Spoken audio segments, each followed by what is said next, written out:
Olá, alunos. Sou o professor José Raimundo, professor de Geografia, e hoje estou aqui mais uma vez para trazer mais uma aula de Geografia. E o nosso tema de hoje é esse: teorias demográficas. Vamos falar um pouco sobre teorias demográficas. Vou apresentar como surgiram as primeiras teorias acerca do estudo da população. O primeiro cientista que estudou o fenômeno da população humana, chamava-se Thomas Robert Malthus. Como vocês estão vendo aí na tela, a teoria malthusiana foi criada por ele, em relação ao próprio nome, né? Teoria malthusiana, como vocês estão vendo aí, foi publicada na Inglaterra em 1798 pelo economista e sacerdote anglicano Thomas Robert Malthus, que estava preocupado, aí tem a data, estava preocupado com os problemas enfrentados por seu país durante a Revolução Industrial, o êxodo rural, o desemprego, o aumento populacional, etc. Malthus expôs sua famosa teoria na obra Um Ensaio sobre o Princípio da População, na qual atribuía toda a culpa caótica da situação social de então ao excessivo crescimento dos pobres. Malthus ele acreditava que o ritmo de crescimento da população era bem maior do que o ritmo de produção de alimento. E aí está a fundamentação da teoria malthusiana, né? A teoria malthusiana se fundamenta na relação entre crescimento populacional e meios de subsistência, apoiado nas seguintes premissas. Primeiro caso, não seja detido por obstáculo, guerras, epidemia, etc., a população tende a crescer segundo uma progressão geométrica, duplicando a cada 25 anos. Segunda premissa, os meios de subsistência, na melhor das hipóteses, só podem aumentar segundo uma progressão aritmética. Para vocês que já estudaram matemática PA e PG, sabem o que é isso, né? No caso, uma progressão geométrica, ela cresce no ritmo de multiplicação, enquanto que a progressão aritmética, no caso dos meios de subsistência, a produção cresce no ritmo de adição. O que Malthus propõe?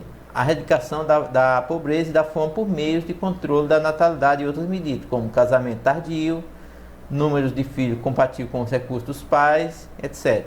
A teoria de Malthus é caracterizada como antinatalista e conservadora, porque ela é uma teoria que ela só atingia mais os pobres. Crítica à teoria de Malthus. O crescimento geométrico da população previsto por Malthus não ocorreu. A produção de alimento ultrapassou 3% a média do crescimento populacional anual nos últimos 20 anos, ficando em torno de 2%. A Europa e as demais áreas desenvolvidas do mundo mostraram que o desenvolvimento econômico, reforma do bem-estar social são formas para deter o crescimento populacional. Então, esse é são os pontos fracos da teoria de Malthus. Ele não contou com o desenvolvimento tecnológico da produção de alimentos. Aquela previsão que ele fez, como vocês viram aí no slide anterior, que a população crescia no ritmo aritmético e a produção de a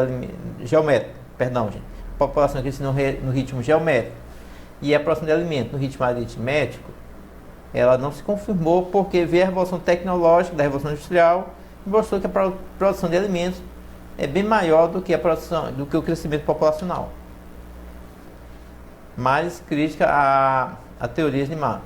A emancipação progressiva da mulher, certamente ela não foi prevista por Malthus, tem sido decisivo no controle da natalidade. A mulher passou a decidir o número de filhos que quer ter. Esse é outro fator também que coloca a teoria de Thomas Malthus por terra.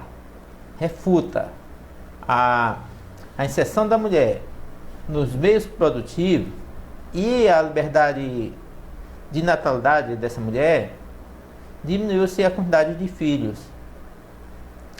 A maior parte das terras agrícolas dos países subdesenvolvidos, grandes propriedades rurais, era utilizado para a cultura de exportação, nem sempre atendendo às necessidades alimentares das populações locais. Esse problema até hoje existe nos países subdesenvolvidos, onde os países são grandes produtores agrícolas e a população passa fome. Por quê? Porque a produção agrícola desses países é voltada para a exportação.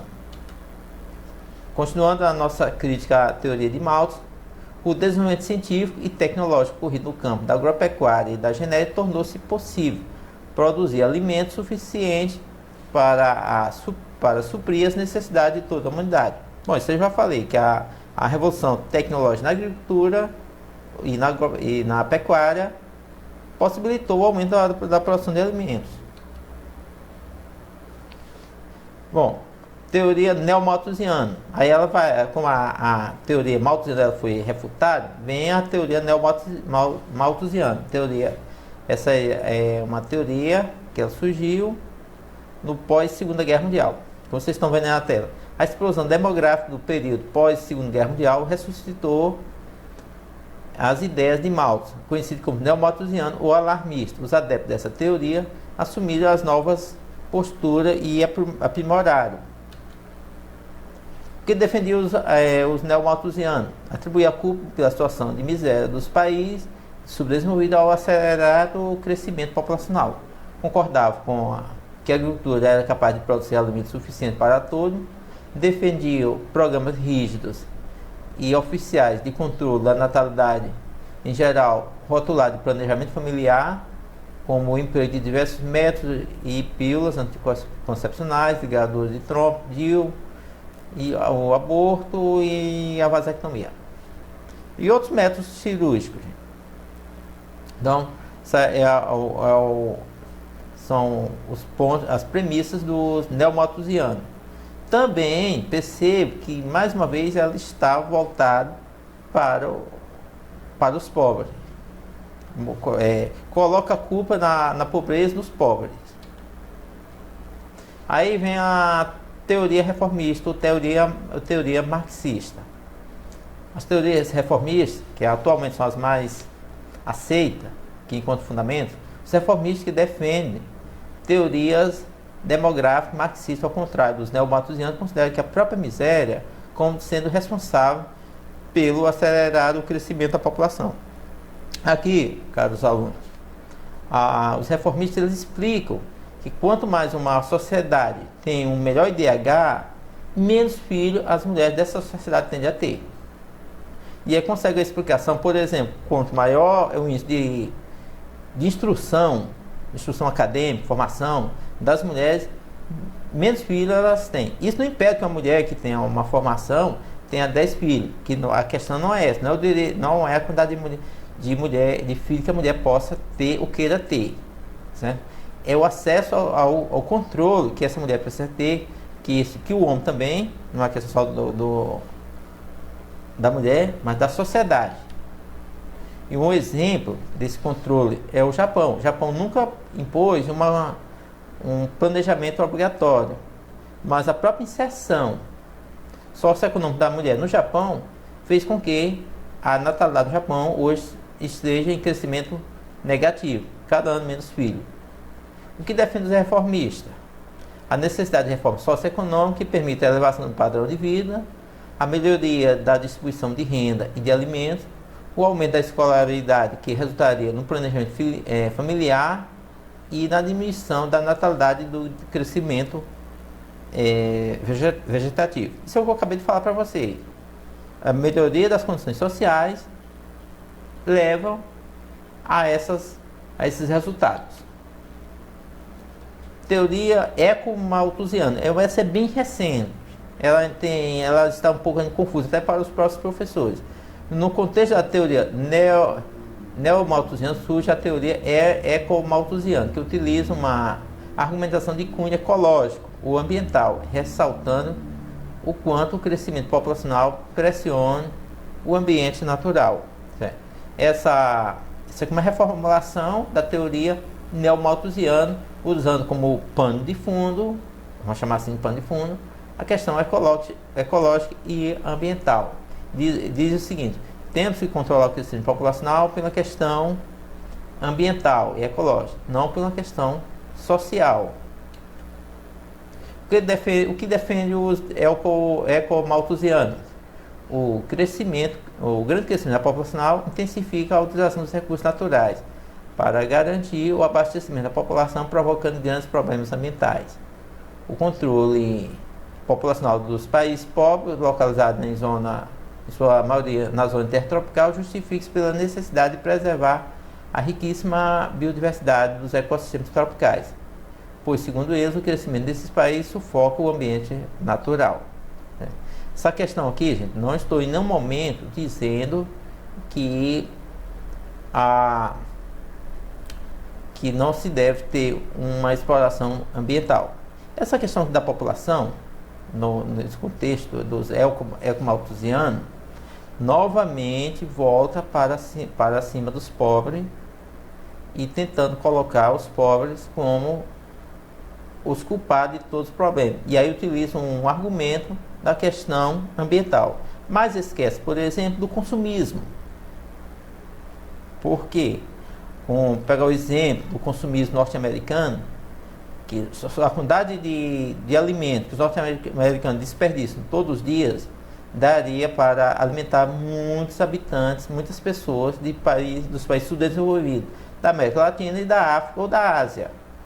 Pega só o exemplo dos americanos, que não são só eles que desperdiçam, por exemplo, recursos naturais. Citando o exemplo, alimentação.